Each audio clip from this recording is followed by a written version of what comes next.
Dispepsia itu kumpulan gejala. Kumpulan gejala itu dengan kata lainnya disebut sindrom. Jadi dispepsia adalah sindrom yang terdiri dari tadi udah disebut semua tuh, nyeri hati, mual, muntah, anoreksia, kembung, sendawa tadi disebut juga yang tidak terkendali. Perhatikan dok ya, sendawa habis makan atau habis minum itu baik. Jadi itu ya cuman jangan bersuara keras-keras lah.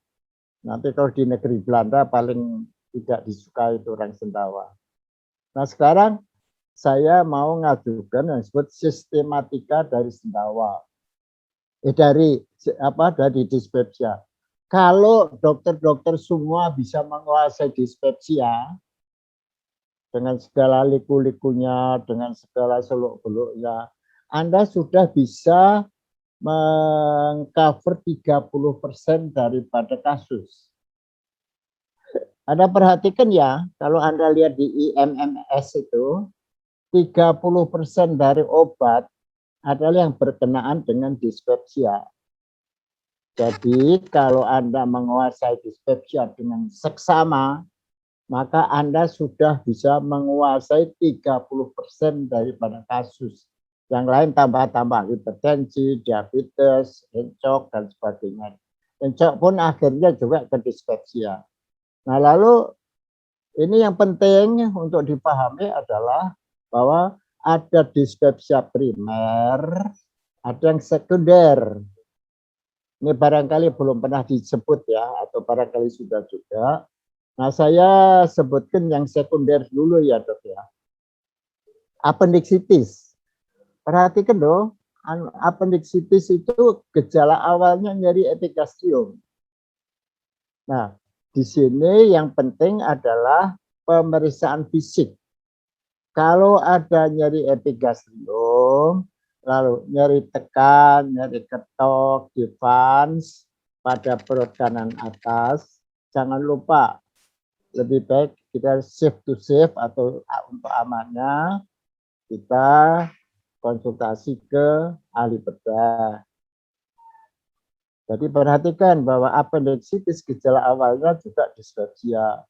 Lalu kolesistitis atau kolelitiasis ya dok ya. Kolelitiasis dan kolesistitis itu gejalanya memang dispepsia juga. Tetapi perhatikan dok ya, semua nyeri kan, appendicitis, kolesitis, pankreatitis, enteritis, semua itu ada nyerinya. Nah, perhatikan, kalau ada rasa nyeri, Anda masih analisis lebih dalam lagi. Satu, dari derajat nyeri.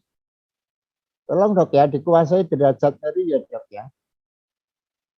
Yang gampang aja, ada 10 grade, tapi dibagi jadi 5. Kalau yang 10 dan 9, itu pasien nggak sadar. Orang melahirkan, patah kaki, lalu kolik abdomen, itu udah pengen minta pertolongan deh. Yang satu derajat nyeri, lalu ada 90, kalau 878 itu orang masih segera pengen ke dokter deh. Kalau 67 atau 56 biasanya pasien masih bisa nunda deh. Ya ntar ada deh kalau ada waktu yang gitu. Lalu 3, 4, 1, 2. Nah itu kalau 3, 4, 1, 2 itu masuk yang di ini dok, di fungsional ini. Kadang-kadang di primer ini juga gejalanya cuman nyeri 1, 2. Yang kedua dari segi nyeri adalah, tolong dipelajari lagi, itu peta dermatum. Peta dermatum masih paham ya dok ya? Jadi di setiap organ dalam itu mempunyai hubungan dengan kulit. Jadi kalau appendicitis nyerinya di sini, kolesitis nyerinya di sini. Lalu batu ginjal, ini batu ginjal belum ditulis ya dok ya. Batu ginjal itu nyarinya di sini. Dan perhatikan kalau ada batu ureter, gejala awalnya itu dispepsia.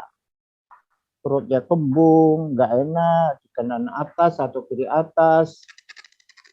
Terus, nah peta dermatom dan derajat nyeri itu akan menjadi kunci dalam kita memahami atau membuat diagnosis dari dispepsia sekunder.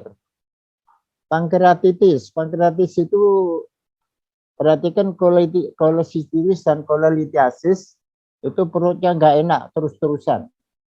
Diobati biasanya sederhana kok. Pasien mengeluh diobati nggak sembuh ya sudah USG aja gitu. Kalau nyerinya di kanan menjalar ke bawah ya kita USG. Pankreatis itu termasuk yang berat, tapi ada juga pankreatitis ringan yang masih bisa ditolerir oleh pasien. Gejala utama mual dan muntah. Kalau ada mual dan muntah lalu nyeri tekan di abdomen, hati-hati, segera USG. Lalu kirim ke rumah sakit atau kalau Anda ingin aman kirim rumah sakit, barangkali pankreatitis atau periksa amilase lipase lebih dulu. Jadi amilase lipase masih meninggi pada pankreatitis. Lalu enteritis shock. Enteritis saya memperkenalkan istilah yang disebut pre-diare syndrome. Perhatikan orang sebelum diare itu rasanya dispepsia lebih dulu. Mual, muntah. Di sini yang karakteristik adalah ada mulesnya. Tapi kadang-kadang mulesnya belum timbul.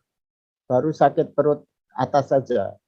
Nah, ciri dari pre-diare syndrome adalah apabila dia buang air besar atau buang angin, maka membaik. Lalu perhatikan CRF itu juga ada mual muntah. Nah, obatnya kita sudah punya di situ. Nah, CRF itu kalau kita endoskopi di dalamnya itu ya, erosinya banyak sekali, titik-titik perdarahan.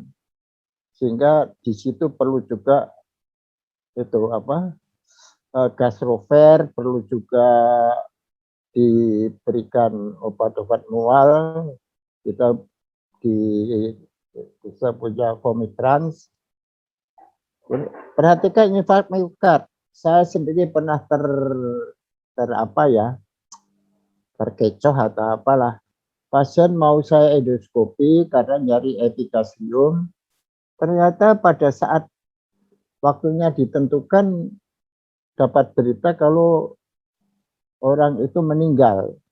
Ternyata perhatikan, infark miokard inferior dan posterior itu juga memberi gejala dispepsia. Karena itu perhatikan kalau ada orang dispepsia, hipertensi, diabetes, obesitas, hipertensi, tolong jangan lupa di EKG.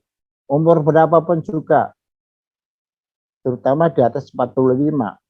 EKG itu bisa kita lihat nanti itu infarknya kelihatan sekali. Juga dekomkordis awalnya adalah kembung ya, tidak bisa makan dan sebagainya. Dan lain-lain ini banyak sekali dok ya.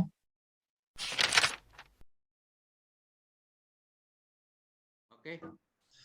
Assalamualaikum warahmatullahi wabarakatuh. Waalaikumsalam.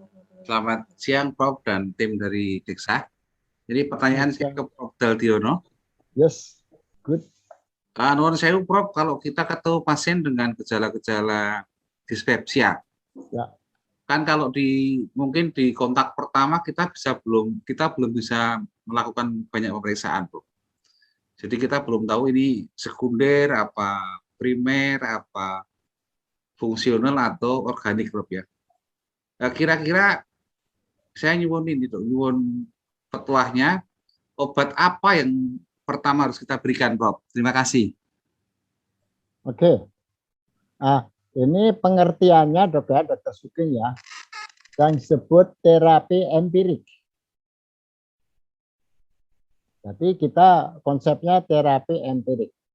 Terapi empirik apa yang sebaiknya diberikan pada yang belum spesifik ya. Ya, kita belum tahu ini jenisnya apa, Bro. Tapi dari anamnese kita harus sudah mengambil kesimpulan, Dok, bahwa ini primer atau sekunder. Karena sekunder lebih berbahaya daripada primer. Kalau yang primer itu kan penyakitnya pelan ya. Tapi kalau yang pemeriksaan fisik penting. Kalau ada nyeri tekan di mana? Darah appendix atau kemudian di kanan atas dan sebagainya. Perhatikan, kalau kita pemeriksaan fisik minimal darah-darah yang kemungkinan bahaya. Kalau wanita adnesitis atau hamil di luar kandungan. Oh ya, tadi fungsional tadi itu, Dok ya, menstruasi dan hamil muda, Dok ya. Tolong ditambahkan lagi yang fungsional itu hiperemesis lebih dalam pada hamil muda, pada menstruasi sindrom. Itu dispepsia juga itu. Nah, itu pemeriksaan fisik abdomen merupakan kondisio sine qua non. Yuk jangan memberikan terapi empirik tanpa pemeriksaan fisik. Karena dengan pemeriksaan sederhana dengan palpasi itu kolositis tersingkirkan, apendiksitis tersingkirkan dan sebagainya. Nah, kalau primer dan fungsional dan sekunder, dan kalau yang primer tadi memang kita nggak bisa bedakan. Nah, di sini adalah prerogatif dokter untuk memberi obat. Anda bebas memberi obat. Nah, ini kita sudah sediakan obat yang murah, yang efektif. Jadi silakan pakai. Jadi epikasium, udah jangan pikir panjang lagi, kasih Castruver misalnya. Jadi nggak usah repot, Dok. Nama terapi empirik adalah prerogatif dari para dokter. You nggak boleh ragu-ragu loh. Saya selalu ajarkan pada murid-murid saya. Seorang dokter tidak boleh ragu-ragu, tetapi cermat. Nah, itu begitu. Jadi kalau kita ketemu pasien, tergantung keluhan utamanya kembung atau fullness atau nyeri epikasium. Kalau nyeri epikasium kasih Castruver atau Ulcidek. Tetapi kalau mual, muntah, ya kasih obat simptomatik, kasih Vomitrans. Vomitras, ya, Vomitras. Silakan, Dok. Perhatikan, Dokter Sugeng mempunyai prerogatif untuk memberi obat. Hanya dalam prerogatif, ingat-ingat, jangan memberi obat yang efek sampingnya besar. Itu salah satu ciri daripada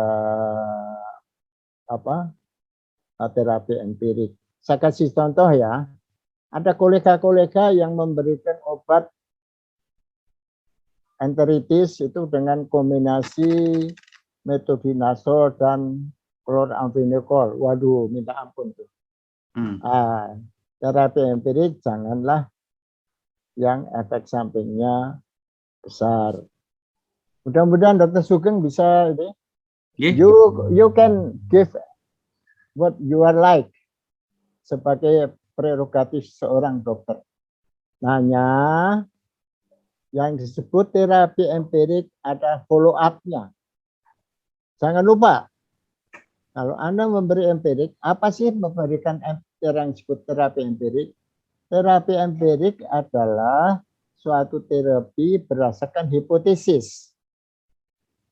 Kalau terapi definitif, misalnya pasien nyeri epikasium berulang, mual, kembung, nggak bisa makan, terus Anda periksa urea breath test, Sekarang di mana-mana ada, terutama di Probia. Kalau Anda menyangka ulkus atau menyangka Helicobacter pylori, silakan deh diperiksakan ureabetes untuk harganya 800.000 itu. Kalau endoskopi sampai 4 juta ya dok ya. Iya, mahal bro. Oh, mahal sekali. Dia ureabetes saja, murah. Dan itu udah patonemonik tuh. Anda sudah bisa eradikasi gastrofernya 2x1. Jadi 40 ml pagi sore. Kemudian kasih clarithromycin. Clarithromycin itu apotek atau di apa tuh Bikrol. Tolong you lihat sendiri deh. Lalu yang ketiganya Anda boleh pilih mau amoxicillin dosis tinggi. Biasanya saya berikan 3 kali 1.000 ya. 1.000. Atau jadi gampang sekali. Helicobacter pylori itu pengobatnya gampang sekali. Tapi jangan lupa ureabetes dulu. Kalau Anda periksa ureabetes breath test itu namanya terapi definitif. Kirim dulu ya, kasih tahu deh ini pemeriksaan agak mahal tapi ada kepastian. Kalau negatif ya Anda tepuk tangan deh. Cukup dengan gastrofer aja. Ya, jadi perhatikan dok ya, hak prerogatif Anda ya. Saya selalu dengung-dengung hak prerogatif para dokter. Jangan diganggu gugat. Hanya berarti sekarang nggak kalah sama presiden, Bob. Apa? Nggak kalah sama presiden, kita juga punya hak prerogatif. Iya betul. Cuman sekarang agak sayang ya, dokter umum itu dibatasi pemberian tranquilizer ya. Mestinya PDUI Persatuan Dokter Umum Indonesia itu kirim surat ke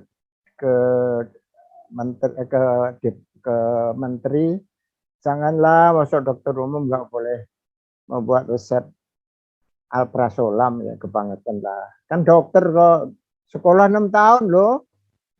Susah, bukan main dari sekolah dokter itu. Nulis alprazolam itu nggak boleh. Ya oke, udah jelas ya. Kalau belum jelas silakan WA dok. Iya Prof, terima kasih Prof. Saya buka WA. Silakan siapa lagi?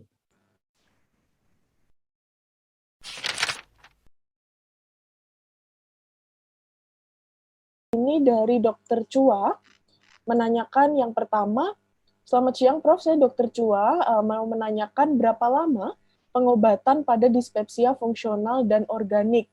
Kemudian apakah perlu melakukan tapering off pada pemberian gastrofer dan juga Ulcidex? Silahkan. Bagus pertanyaannya dok. Terima kasih. Nah, kalau fungsional Anda mesti atur baik-baik dok.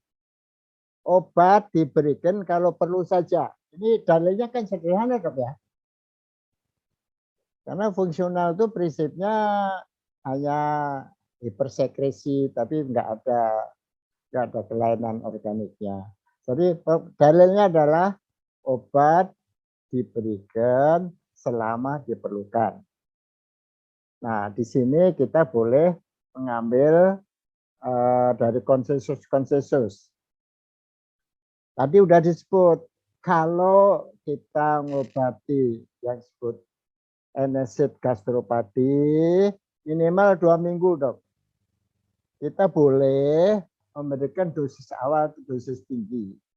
Karena obat-obat gastro itu aman sekali, beda dengan obat hipertensi, beda dengan obat-obat diabetes. Nah, aman sekali, maka diawali dengan dosis yang lebih tinggi. Kalau sudah enak, lalu dosisnya dikurangi. Nah, minimal 2 minggu dok. Kalau kita secara hipotesis suatu ulkus peptikum minimalnya 1 bulan, bisa sampai 2 bulan. Kalau ulkus judini dosis tinggi 2 bulan loh. Kalau ulkus gaster itu perhatikan, ulkus mesti dikombinasi dengan ulciden. Dari gastrofer ulciden itu mesti kombinasi. Kalau enggak nanti kacau. Ya, tapi bisa sebulan, bisa 2 bulan. Nah, kalau ada diperiksakan Helicobacter pylori, namanya UBT, UBIT. Terkenalnya ke UBIT. Terus saya UBIT. Nah, kalau nggak sembuh-sembuh, udah dok, jangan dikirim lah. Diperiksakan aja UBIT, UBT. Ya, kalau UBT-nya positif, sikat eradikasi Helicobacter pylori. Gampang sekali, dosis tinggi, 2 kali lipat, gastrofernya 2 kali 1, kemudian amoxicillin 3 kali 1000, clarithromycin 2 kali 500. Udah 10 hari, udah ambil 10 hari aja deh. Tapi kalau Anda suka 2 minggu boleh. Tapi jangan sebulan lah, pasien setengah mati itu. Mengirim makan amoxicillin 3 kali 1000 itu perutnya, wih nggak enak banget tuh dok. Jadi itu begitu. Lalu tapering, saya menganjurkan tapering. Karena apa? Selama kita minum gastrofer atau lansoprazol atau apa yang cuma obat PPI, itu terjadi hipertrofi dari mukosa lambung. Nah, kalau itu langsung di stop, terjadi rebound. Kayak nanti sesudah minum lama, minum PPI lama, kalau dia langsung di stop, nyeri epigastrium. Oh ya, saya lupa nyebut salah satu. Yang disebut hiperaktif lambung. Itu masuk di fungsional. Perhatikan dok ya, anamnesenya itu, ini seninya tinggi sekali dok. Ada ibu-ibu atau bapak-bapak, dok, aduh minta ampun deh, jam 11 perut saya sakit.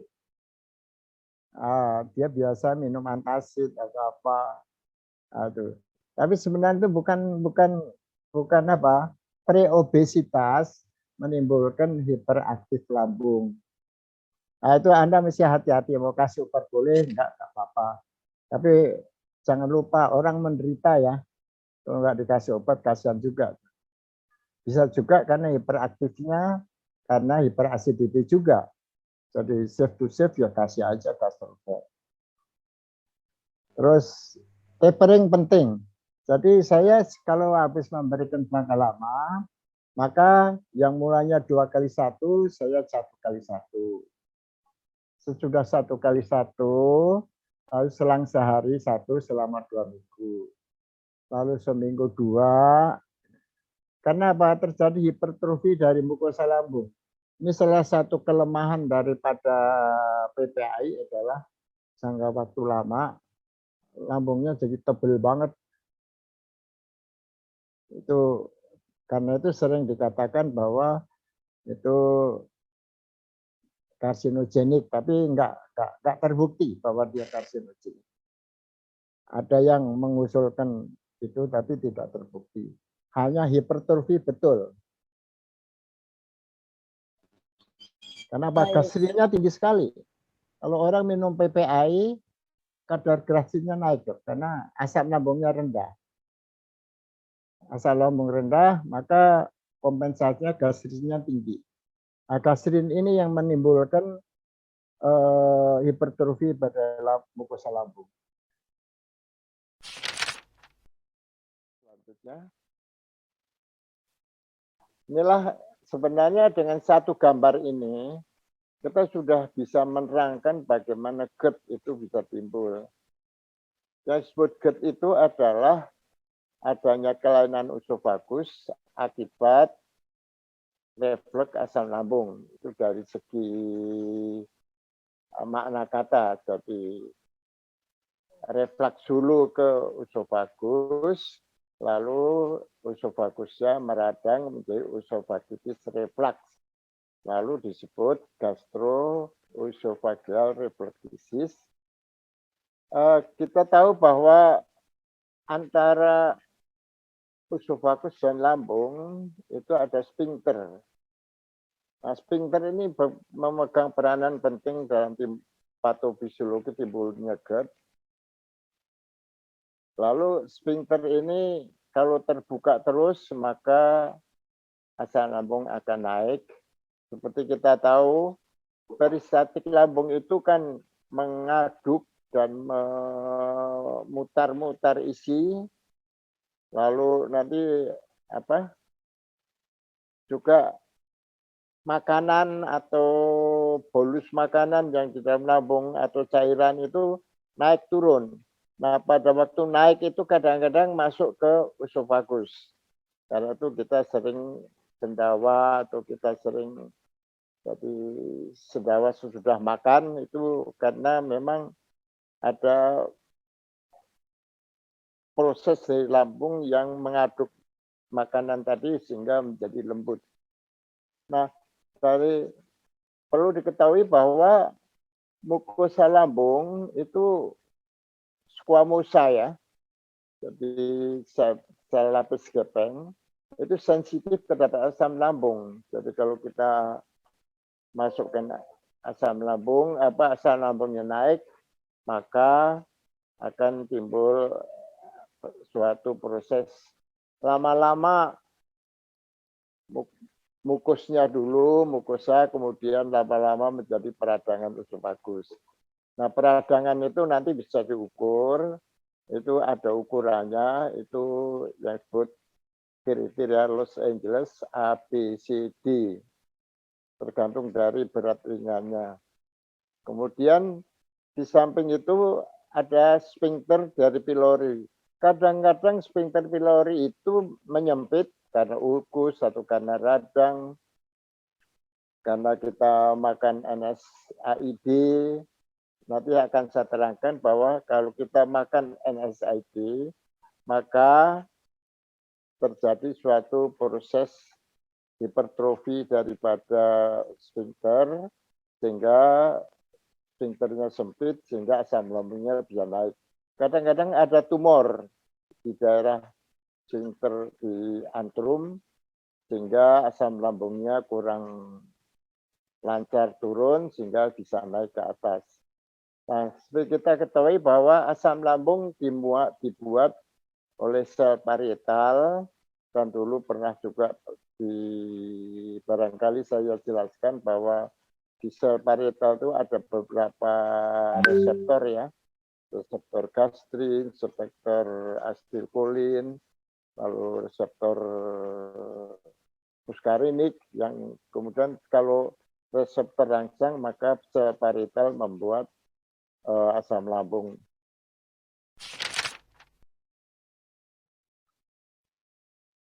Nah, gejalanya kita tahu ya, heartburn. Heartburn ini ya jenisnya macam-macam ya. Ada yang sakit kiri, ada di ulu hati. Kadang-kadang ulu hati persis di ulu hati sakit itu suatu heartburn juga. Dan kalau nyeri oleh karena gastris biasanya lebih luas.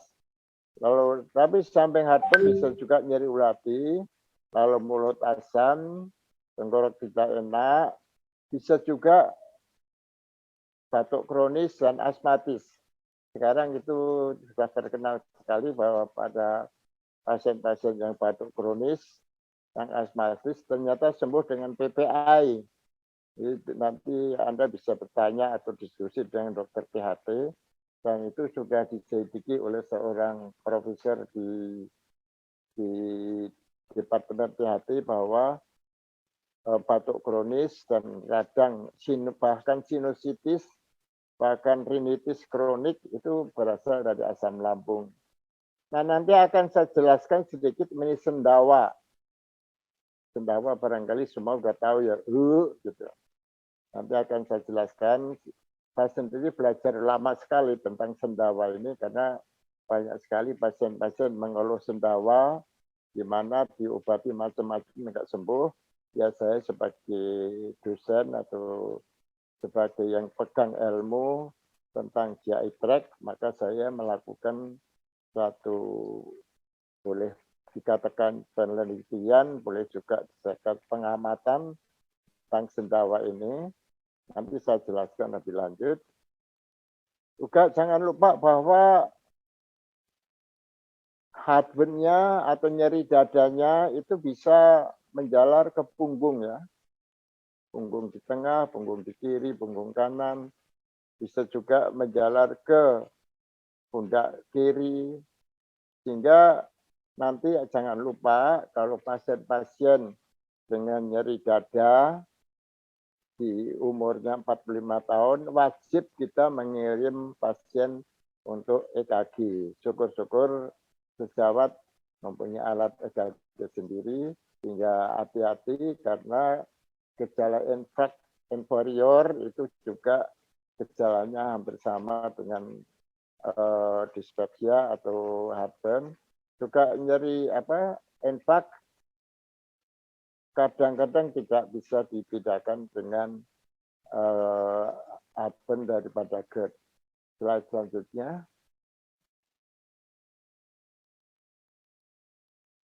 Tolong slide selanjutnya. Nah, sendawa ada beberapa macam ya. Nah, ini yang hasil dari penelitian saya atau dari pengamatan saya, itu inkompetensi sphincter, misalnya pada hernia diafragmatika, di mana lambung itu naik ke atas, sehingga akhirnya terjadi hernia, lalu sphincter terbuka terus-menerus. Kalau terbuka terus-menerus, maka ada potensi asam lambungnya naik. Jadi ini yang inkompetensi sphincter ini yang nanti menjadi GERD yang susah sekali sembuh.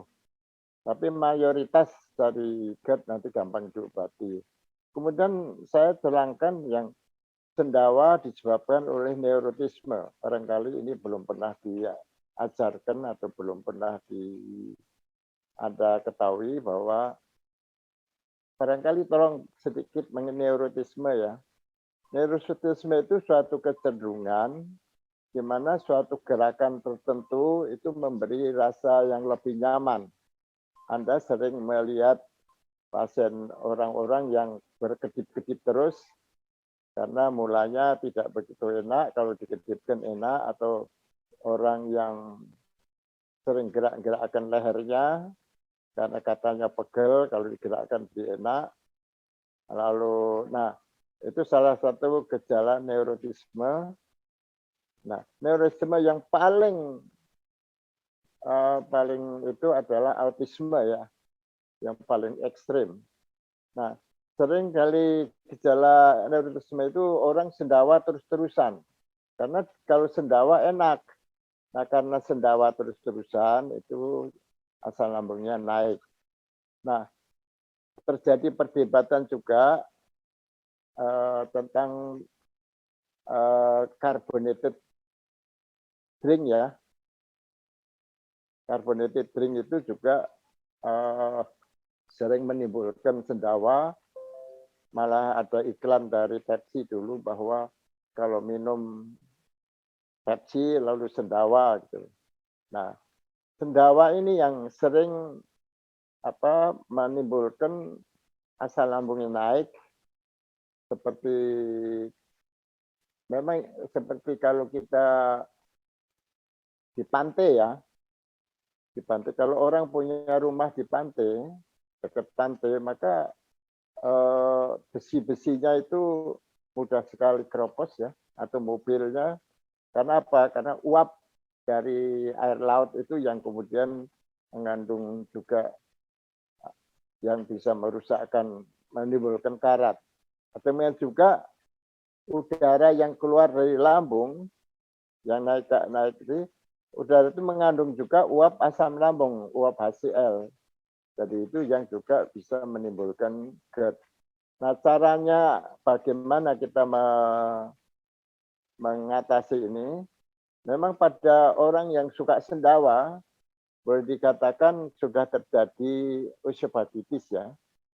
Karena sudah terjadi useobatitis, maka sebaiknya kita kasih PPI juga, atau kita kasih gastrofer kalau dari desa. Tapi di samping itu, masih ada suatu seremoni sendiri untuk mengatasi sendawa. Jadi pada pasien itu dilakukan edukasi. Dimana kalau mau sendawa, silakan nelan ludah. Kemudian biasakan duduk tegap. Kalau kembung pengen sendawa, pasien disuruh jinjit-jinjit. Biasanya dengan 3 perangkat perasat ini, pasien lama-lama bisa hilang sendawanya. Lalu kalau sendawa habis makan, habis minum itu baik ya. Jadi jangan dilarang kalau sendawa habis makan, itu memang itu alamiah, itu bisa diterangkan bagaimana terjadinya sendawa kalau habis makan. Karena kalau kita nelen makanan itu selalu dalam bentuk bolus-bolus ya. Nanti bolus-bolus itu di dalam lambung akan bertumpuk, di mana tumpukan itu, di antara tumpukan selalu ada udara, sehingga kalau kita habis makan, di mana di situ ada tumpukan gumpalan makanan, kemudian kita minum, maka udara yang di antara gumpalan makanan tadi, bolus-bolus tadi, itu diisi air sehingga udaranya naik ke atas, jadilah kita mengeluarkan sendawa. Cuman hati-hati dari segi kosmetik, rasanya kalau kita sendawa dengan dibunyikan atau sengaja, kalau orang Belanda sangat benci ya dengan orang sendawa ya. Orang-orang Eropa umumnya nggak suka kalau kita makan kita sendawa, kita mesti hati-hati dari aspek kewajaran, sopan santun, dan estetika.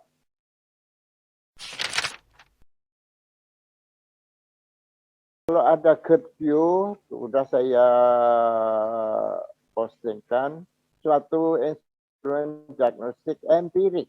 Harap kita memahami yang disebut diagnosis empirik atau diagnosis kerja. Kalau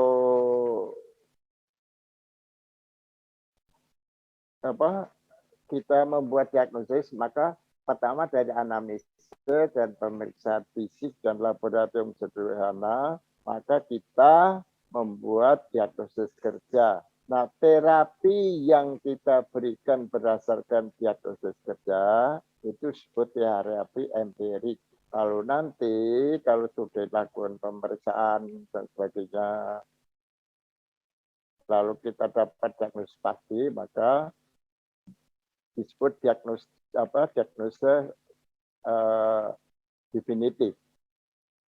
Jangan kecil hati buat kita bahwa 90% dari pekerjaan kita adalah diagnostik empirik ya. Hanya kira-kira 10% itu yang kita perlu ronsen dan sebagainya. Nah, bagaimana kita membuktikan atau mengetahui bahwa diagnosis empirik itu benar?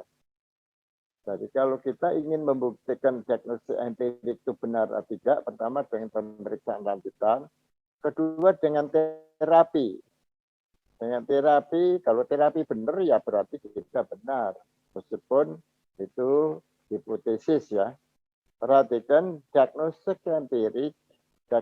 empirik adalah suatu hipotesis atau diagnosis kerja, atau saya ulangi lagi, diagnosis kerja adalah suatu diagnosis hipotetis. Itu yang selalu kita ketahui. Di seluruh dunia begitu, hanya sedikit sekali yang kira-kira 10% pasien itu perlu pemeriksaan lanjutan. Apalagi kalau teman-teman bekerja di puskesmas, wah kalau semua pasien puskesmas kita ragukan pemeriksaan lanjutan, ya nanti capek ya, boros.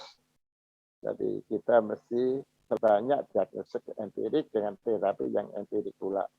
Nah, GetU tadi itu bisa diisi oleh dokter, kalau nggak ada sempat, kasih aja formulir kepada pasien, kemudian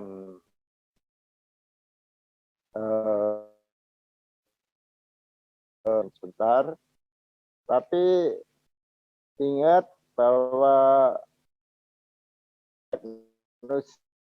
Ya, dengan kelihatannya GetU itu kebiasaan juga simpel tapi empirik, tapi berdampak lumayan. besar ya Prof ya. Halo, ya, bisa kedengaran suara saya? Terdengar, Prof? Halo, Ya, halo, kedengaran. Prof. Oke. Terdengar, ya. Ya, kedengaran. Oke. Jadi probabilitasnya tinggi untuk bahwa itu suatu GERD. Jadi bila nilai GERD-nya 7 sampai 8. Slide selanjutnya. Lalu ada lagi yang disebut PPI test. Nah, ini juga PPI test itu juga suatu terapi empirik ya. Kalau ini terkenal dulu waktu awal-awal PPI kalau ada gejala dispepsia, acid related disease, termasuk GERD, dilakukan PPI test, dikasih PPI test 2x1, maka kalau 2-3 hari sembuh, maka diagnosis kita benar. Tapi ingat bahwa PPI test itu hasilnya juga suatu hipotesis. Slide selanjutnya. Nah, terapi GERD gampang sekali ya. Silakan kasih Gastrofil dosis tinggi 2x1. Penyembuhan bisa 2 minggu sampai 2 bulan. Kalau pasien-pasien kita yang berobat ke Penang, berobat ke Singapura, ya itu selalu dikasih untuk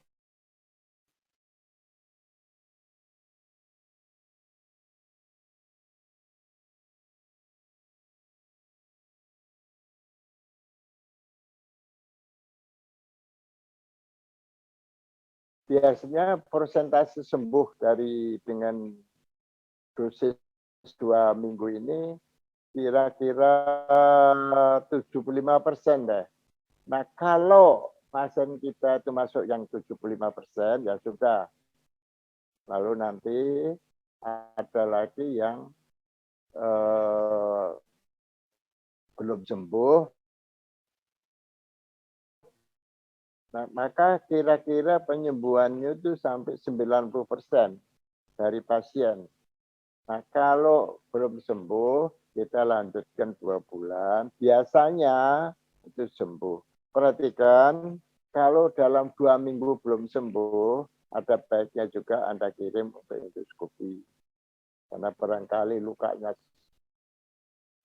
dalam atau bagaimana, atau barangkali ada sebab lain. GERD-nya oleh karena kelainan lambung. Kalau GERD oleh karena kelainan lambung, jadi asam lambung yang tidak lancar keluar dari lambung, biasanya penyembuhan lebih lama daripada yang hanya karena urusan dengan sphincter esophagus. Nah, ada istilah yang disebut on demand. Perhatikan bahwa GERD ini sering hilang timbul, kadang-kadang timbul, kadang-kadang hilang, dan sebagainya, karena juga sendawa itu kadang-kadang pasien juga lupa, dia juga suka sendawa lagi. Nah, lalu ada istilah terapi on demand. Jadi kalau pasien itu sudah sembuh, suatu saat timbul lagi gejala GERD, maka silakan pengobatan.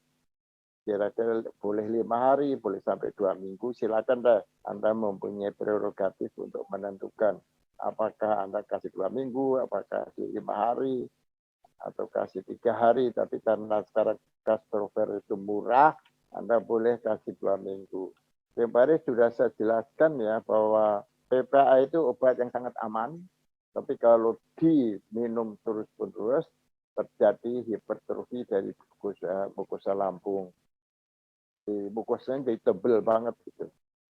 Nah, jadi on demand tadi adalah kalau pasien yang sudah sembuh, misalnya Anda punya pasien, Anda sudah kasih terapi 2 bulan, gejalanya hilang, kalau 2 minggu lagi timbul lagi, ya silakan pemberian terapi on demand.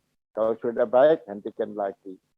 Ada beberapa pasien yang memang ya pasiennya Anda juga ya, dia tidak bisa tolerir rasa tidak enak di dada, di lambung, dan dia sudah sangat senang dengan PPI.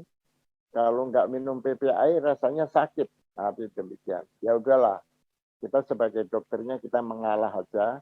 Silakan Bu atau silakan Pak minum sekian, nanti kalau udah baik nggak usah diminum lagi.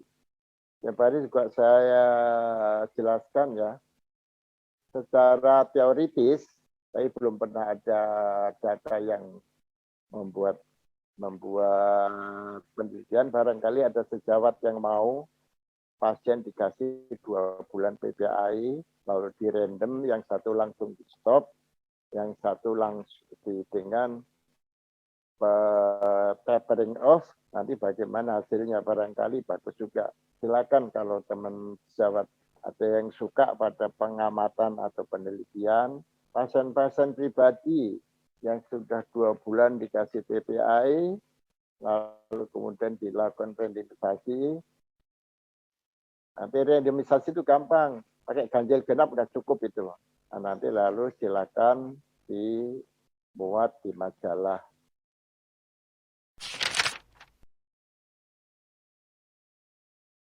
Ulsidex sangat baik awal, menghilangkan nyeri juga sangat bagus ya. Saya selalu kasih juga Supravat atau Ulsidex ini untuk pasien-pasien. Saya anjurkan, tapi ini juga tidak ada, jadi Anda boleh buat penelitian sendiri. Kalau dikasih sekaligus 10 cc, atau dikasih 5 cc dulu, 5 cc dulu gitu. Karena apa? Kalau kita masukkan dalam bentuk bolus 10 cc, maka seluruhnya akan turun ke bawah, ke lambung. Tapi kalau kita kasih 5 cc dulu, maka dia melekat di mukosa dulu. Kalau tambah 5 cc, kalau 15 cc ya 3 kali 5 cc dalam satu pemberian ya. Mungkin selisihnya 5 menit atau 10 menit, atau langsung juga boleh 2 menit selisihnya 5 cc, tunggu 1-2 menit, 5 cc, 5 cc. Nanti lebih banyak Ulsidex-nya itu yang ada pada usofagus. Tapi kalau kita mau kasih obat untuk kelainan lambung, nanti pada gastropati, maka mau langsung 15 cc boleh, 10 cc boleh. Supaya tidak tinggal di lambung, di usofagus nanti. Jadi ini bedanya kalau kita memberikan Ulsidex pada usofagitis dan pada kelainan gastropati. Jadi Ulsidex ini fungsinya adalah pertama melapisi mukosa yang lecet. Kerasa enggak? Yang kedua, ingat nyeri usofagitis oleh karena asam malung masuk submukosa. Dengan adanya yang pelapisan tadi, maka asam lambungnya tidak ada dan kemudian tidak masuk ke submukosa, maka lama-lama akan terjadi kompensasi, peradangannya berkurang. Jadi inilah mekanisme bagaimana Ulsidex itu bisa melakukan penyembuhan atau menimbulkan penyembuhan pada usofagitis.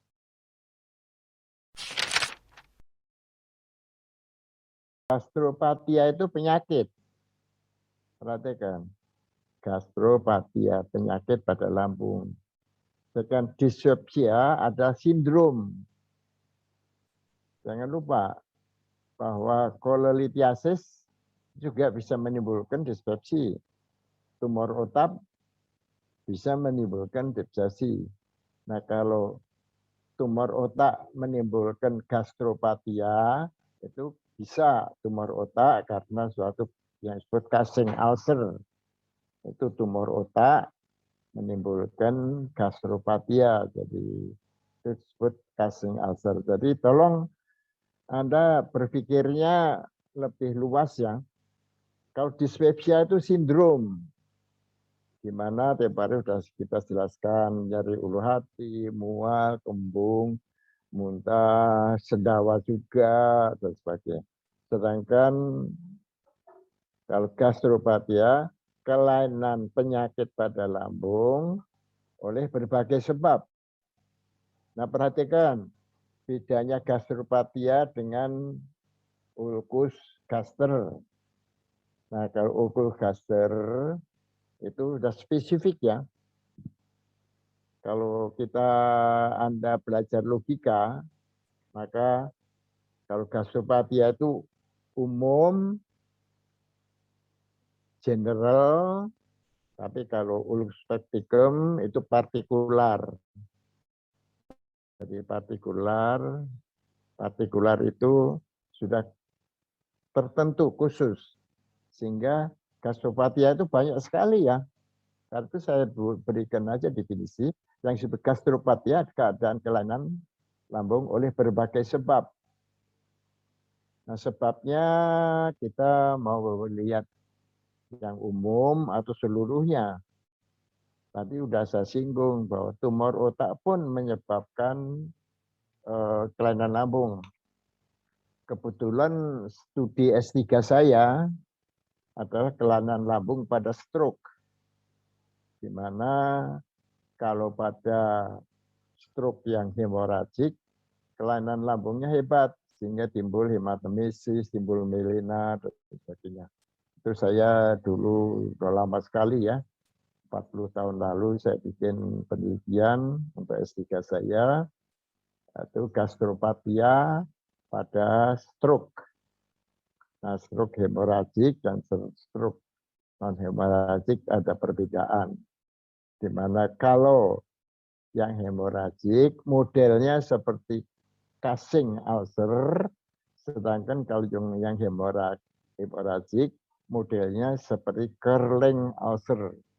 Kerling ulcer itu suatu kelainan yang ditemukan oleh Kerling dulu, zaman 1800-an dulu, awal 1900 itu, bahwa pada luka bakar terjadi kelainan pada lambung pada otopsi. Jadi pasien-pasien yang meninggal oleh karena luka bakar, ternyata lambungnya rusak, karena itu disebut yang publikasi Kerling, disebut Kerling ulcer. Kemudian Cushing ulcer. Cushing ulcer itu oleh karena tumor otak. Jadi pada pasien-pasien tumor otak, kemudian meninggal, dilakukan otopsi, timbul ulkus pada lambung, dan karena yang publikasi pertama Cushing, maka disebut Cushing ulcer. Itu pada awal-awal 1900-an dulu. Nah, saya melakukan penelitian pada pasien dengan stroke itu untuk S3 saya. Jadi saya sedikit banyak mendalami tentang gastropatia ini.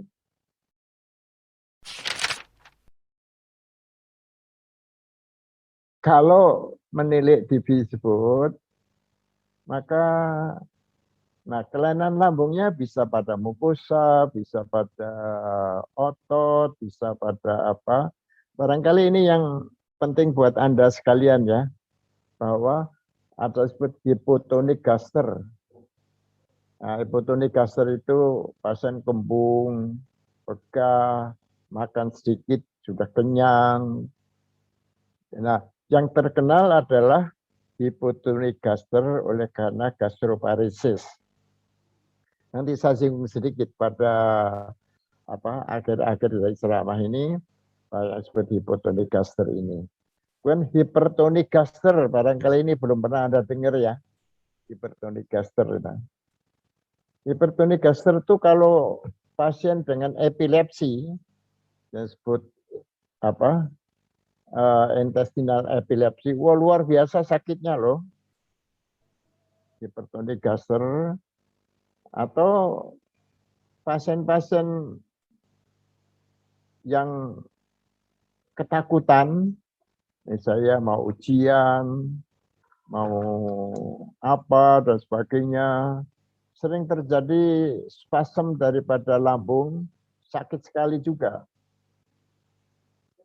Nah, saya perkenalkan satu situasi yang disebut preobesitas. Barangkali Anda belum pernah dengar istilah ini atau apa, ya dengarnya dari saya lah. Ya maaf ya, saya kebetulan kan guru besar ya. Jadi saya punya hak atau punya otoritas untuk memberikan suatu istilah atau mengajarkan suatu konsep. Nah, saya kasih tahu yang preobesitas.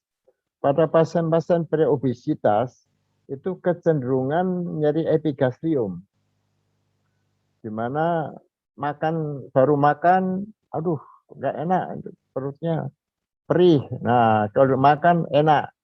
Nah, terus akhirnya pasiennya menjadi gemuk sekali. Perhatikan, sehingga justru ini seninya jadi dokter ya dok ya, bahwa pasien-pasien yang lapar terus, ya jangan dikasih makan terus tuh dok ya.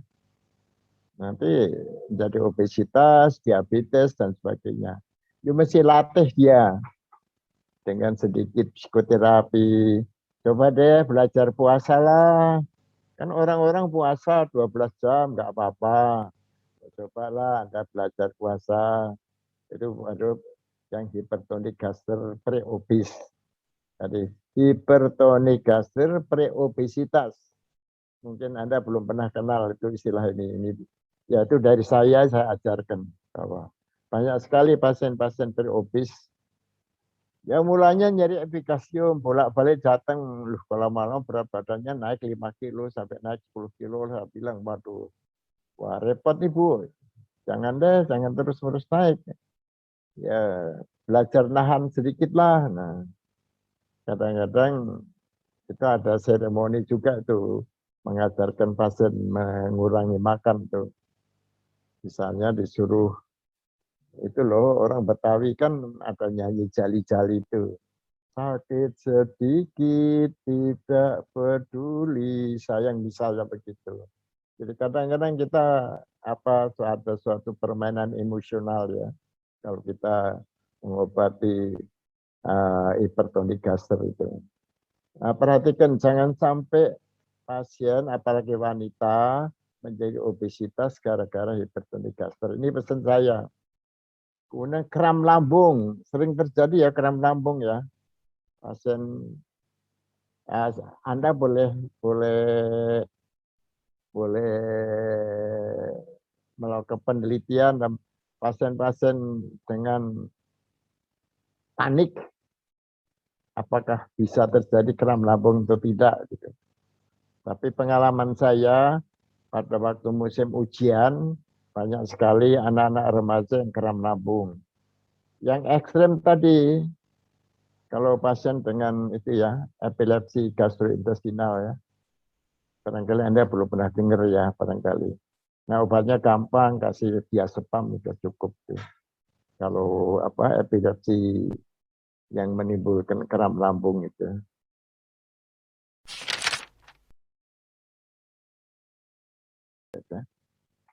Safety, tolong perhatikan kalau Anda penata laksanaan, maka safety of the patient is our utmost concern. Jadi janganlah kita pasien datang, Bu nggak apa-apa, taunya pasien terus gawat, janganlah. Ini ulsidetnya tolong S-nya diganti ya nak, tolong diperbaiki. Ya saya kalau salah harus diperbaiki ya, biar lebih. Ulsidetnya bener ya tulisannya. Betul, Prof. Oh betul ya. Anti mual, obat Anda apa obat anti mualnya? Fometras, Prof. Fomitras. Fomitras Oh, profesinya Fomitras. Mbak sih. Komitras. Anda sebaiknya para sejawat saya anjurkan untuk mendalami masing-masing ya domperidon, fomitras, metoclopramid dan sebagainya. Bagaimana sih liku-liku spesifik gitu. Sebab ada pasien yang kalau dikasih fomitras lebih baik daripada metoclopramid. Tapi ada beberapa kasus yang lebih bagus dikasih metoclopramid dibandingkan dengan fomitras gitu. Nah, Anda silakan deh belajar sendiri dari pasien-pasien Anda. Please jangan lupa belajar dari pasien kita. Nah, di situ. Dan itu keep in touch to the patient, to our patient, itu sangat penting. Kenapa saya lebih mendalami atau lebih, karena saya sangat keep in touch ya dengan pasien saya. Semua pasien saya kasih, Anda boleh ganggu saya. Jadi saya tahu pasti itu. Oh, saya kasih ini begini, kasih ini begini. Dari dulu sejak saya muda, saya udah niat untuk jadi dokter, sehingga tidak merasa terganggu oleh pasien. Karena apa? Karena yang memberi hidup pasien saya. Tanpa pasien ya saya nggak hidup lah. Sehingga saya concern sekali. Kemudian anti mual tadi apa? Fomitras ya. Fomitras, boleh metoclopramid. Nah kalau hanya kembung, mual dikit, barangkali domperidon. Domperidonnya diksa apa ya? Enggak tahu ya. Fometa, Prof. Oh, Fometa. Fometa itu obat saya tuh. Bagaimana para sejawat tolong dong Anda cari pengalaman sini Fometa.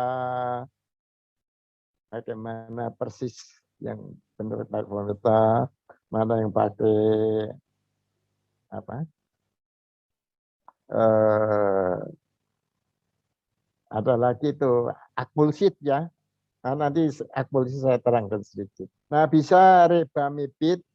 Rebamipid itu meninggikan prostaglandin ya, boleh dipakai. Tapi kalau sudah pakai Ulsidek, rasanya sih tidak perlu lagi. Tapi ya kita kan sering latah ya, nggak begitu percaya dengan satu macam obat, tambah. Lalu ada lagi yang misoprostol, tapi ini nggak begitu populer di Indonesia. Pertama, yang punya tidak berpromosi. Yang kedua juga apa? Efek sampingnya lumayan. Sebenarnya untuk mencegah terjadinya gastropati, misoprostol bagus ya. Misoprostol itu PGE 2 tapi dibuat di pabrik.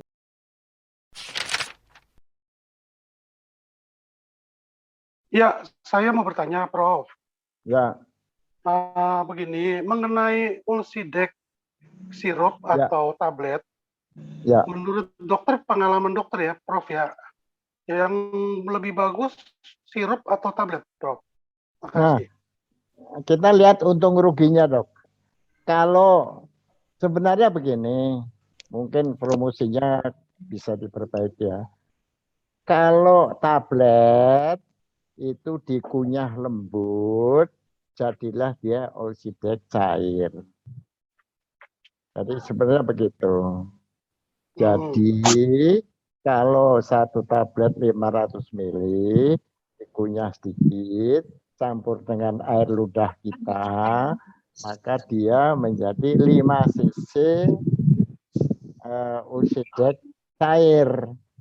Nah, kalau Ulsidek cair itu mau dibawa kemana-mana susah.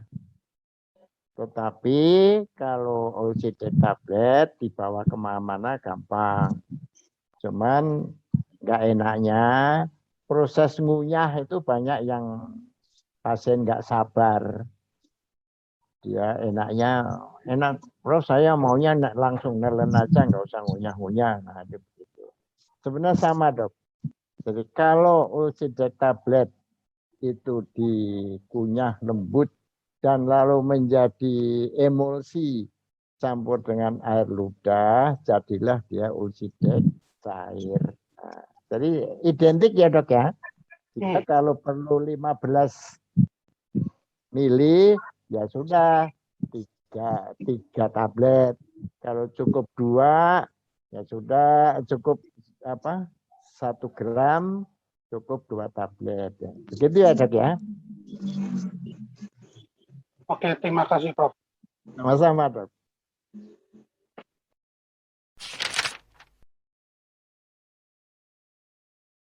Ini ada beberapa pertanyaan terkait PPI. Ya, untuk PPI itu ada banyak sekali. Seperti apa cara memilihnya atau membedakannya ya dari tingkatan mungkin yang terendah sampai yang tertinggi? Apakah ada mana yang paling baik seperti itu, Prof? Oke. Untuk PPI. PPI, jadi kalau kita punya anak, maka anak kita paling cantik. Ya. Jangan dibilang anak kita jelek lah. Nah, yang punya obat selalu mengatakan obat saya paling baik. Nah, itu. Nah, sekarang perbedaan antara PPI itu sebenarnya kalau untuk asam lambung boleh dikatakan sama. Jadi you mau pakai omeprazol, lansoprazol, rabeprazol, apa-apa dan sebagainya. Nah, masing-masing ya tidak ada barang yang sama ya dok ya. Ini dalilnya sederhana. Omeprazol, lansoprazol, esomeprazol, rabeprazol, pantoprazol, dan sol-sol yang lain banyak, tapi yang sampai hanya omeprazol, lansoprazol, pantoprazol. Nah, omeprazol itu standar. Biasanya untuk pembanding. Kalau kita lihat semua penelitian, efek terhadap sambung itu sama semua dengan omeprazol. Nah, lalu mereka cari kan, masing-masing cari kelebihan. Dicari dengan efek samping, dicari dengan dicari dengan interaksi obat, dicari dengan ini. Lalu timbullah suatu diferensiasi yang sebenarnya apakah itu real atau tidak sebenarnya masih dipertanyakan. Hanya mengatakan bahwa pada penelitian kalau pasien-pasien mendapatkan clopidogrel, maka yang tidak mengurangi efek clopidogrel adalah obat ini. Atau saya sebut saja, yang mempunyai lansoprazol itu mengklaim bahwa dia tidak mengurangi efek clopidogrel dan tidak berfungsi kombinasi dengan antikoagulan dan sebagainya.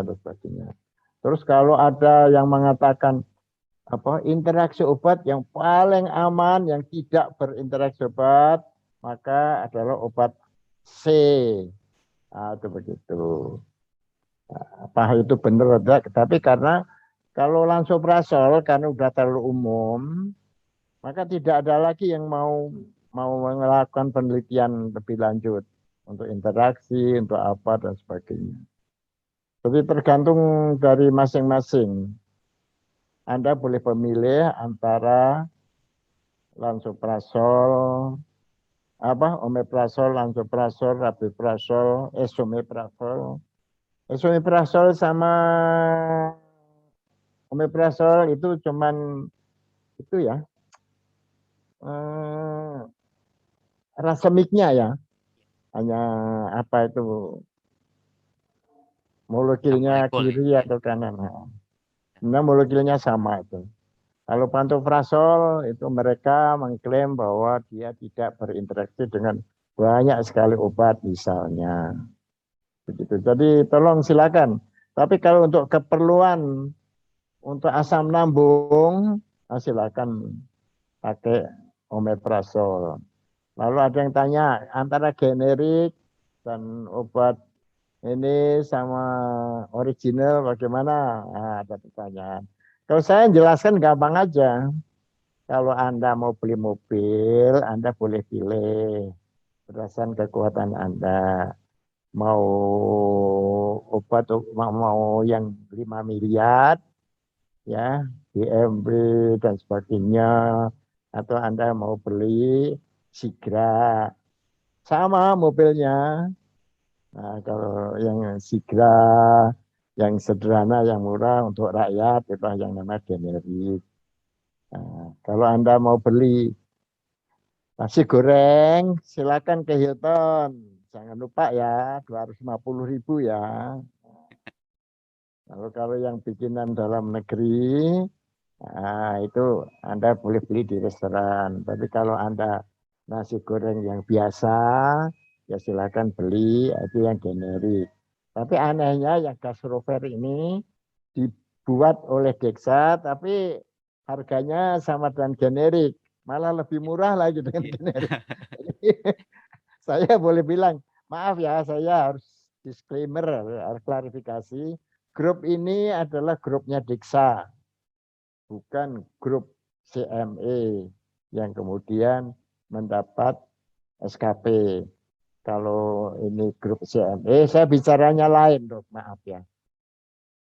Saya ini grupnya ini punya Dexa, jadi saya harus juga disclaimer bahwa saya menyebut obat-obat Dexa, Ulsidex, Gastrofer, terus apa tadi, Fometras, lalu Fometa, ya memang itu boleh ya dok ya, itu boleh. Saya ini halal juga nih secara etik, karena memang grup ini didesain oleh desa. Ya, ini untuk disclaimer aja. Nanti kalau ada yang bilang, wah, enggak, saya itu tahu benar kok yang namanya etika dalam berbicara atau memberi ceramah. Kalau kita bicara dengan di dalam intern, nah, karena itu udah dimulai, saya bilang ini jangan minta SKP, ini dapat ilmu aja gitu. Silakan dok. Oke. Jadi Baik. gitu ya dok ya. Itu mengenai pemilihan. Kalau untuk urusan asam lambung sama, itu tegas saya harus menjawab. Tapi kalau kemudian ada spesifikasinya dengan apa untuk yang pakai Procobidogel, silakan pakai yang Lansoprazol. Itu evidence itu. Kan itu saya bilang evidence begitu. Kalau Anda pasien udah dapat obat banyak, misalnya pada geriatri, silakan Anda pilih pantoprazol karena apa interaksi obatnya lebih sedikit dibandingkan dengan omeprazol. Nah, kenapa interaksi obat itu ada hubungannya dengan proses itu metabolisme dalam hati. Ada sitokrom berapa gitu, sitokrom P berapa itu rumit banget dok. Anunya apa dari pabrik obatnya saya sendiri juga, waduh perlu waktu banyak banget untuk membedakan ini. Karena sitokrom yang mengolah obat beda-beda. Nah, karena perbedaan sitokrom inilah terjadi beberapa interaksi obat dan potensiasi.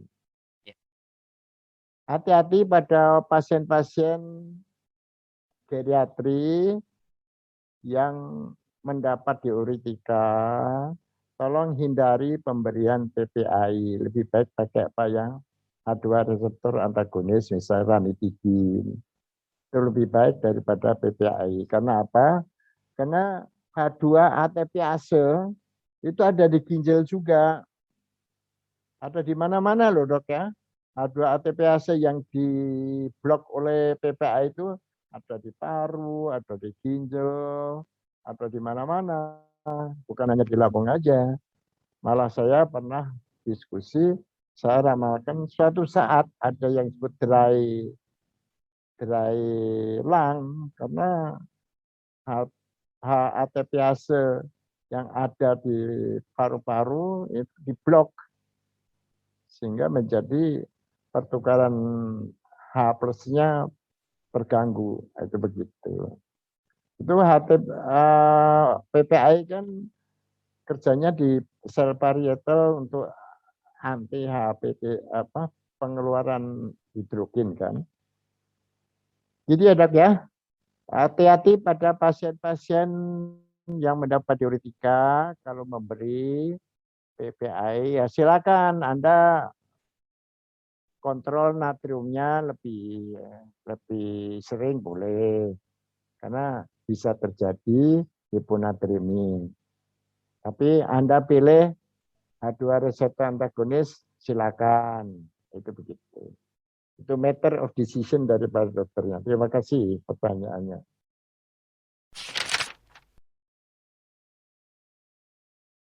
Ini ada pertanyaan dari Dr. Jodelin Muninggar. Izin bertanya, Prof, bagaimana manajemen keluhan dispepsia yang terus terjadi dan telah diberikan terapi seperti omeprazol dan sukralfat, serta penyakit yang melatar belakangi. Jadi mungkin lebih bagaimana menghandle pasiennya ya, yang keluhannya terus-menerus datang meskipun sudah diberikan sebenarnya omeprazol sudah masuk, sukralfat sudah masuk juga. Seperti apa ini, Prof, menangani pasiennya? Dok, kalau begini kita bedakan antara nyeri dengan terasa. Perhatikan ya, kalau nyeri mesti diukur derajatnya, Dok. Kan nyeri ada derajat 1, 2. Saya ambil menjadi 5 grade aja. 1, 2, 3, 4, 5, 6, 7, 8, 9, 10. Anda mesti tentukan itu grade-nya. Nanti Anda terangkan pada pasien, ini keluhan Anda kalau dalam hal nyeri, ini grade-nya sekian. Nah, grade 3, 4 masih bisa ditolerir, bisa dilupakan. Nah, 5, 6, 7, 8, 9, 10 perlu obat. Silakan baca lagi Dok, grade daripada nyeri. Ada di Wikipedia, ada di mana-mana ada itu nyerinya. Kalau saya terangkan sedikit, kalau nyeri kolik ginjal atau kolik pada empedu atau itu kira-kira 7, 8. Tapi kalau orang melahirkan, kebetulan ini kebanyakan wanita kan, sudah pada pengalaman, atau patah kaki, tabrakan, itu 9, 10. Kalau 9, 10 itu udah enggak, pokoknya pasrah deh. Kesadaran juga ada, terserah deh, pokoknya itu 9, 10 deh. Kalau udah begitu. Kalau 7, 8, waduh sakit, masih bisa meraung-raung. Tapi masih ingat sekelilingnya. Nah, ini mesti dihilangkan. 6, 7 sakitnya masih bisa ditunda, masih bisa ditahan. 3, 4 kadang-kadang sakit, kadang-kadang tidak. 1, 2 hanya kalau dirasa-rasakan terasa sakit. Nah, kalau sudah tentukan ini, Anda jelaskan kepada pasien. Kalau hanya 1, 2, nah, kemarin sudah saya jelaskan, dalam hal perut, dalam dispepsia, penting diketahui antara rasa sakit dan penyakit. You mesti jelaskan pada pasien. Beda loh rasa sakit dengan penyakit. Orang pegelinu, sakit kepala, itu bukan penyakit. Itu rasa sakit. Kalau penyakit harus ini. Perhatikan, berarti di sini menurut saya pasien-pasien yang keluhan tidak mau hilang, maka peran edukasi dan psikoterapi sangat menentukan. Obat jadi nomor 2. Kalau saya dapat pasien begini, Bu atau Pak, ini yang diperlukan bukan obat, tapi pemahaman. Anda pahami dulu deh keadaan Anda, baru nanti saya jelaskan gini. Anda paham, lalu begini. Biasanya dalam datang lagi udah hilang kok sakitnya. Edukasi ya, Prof ya berarti ya. Hah? Paling penting Edukasi ya. edukasi. Dan psikoterapi tadi ya. menenangkan pasien itu juga edukasi psikoterapi itu satu kesatuan. paket ya. Ya, betul. Baik. Oke, terima kasih Prof.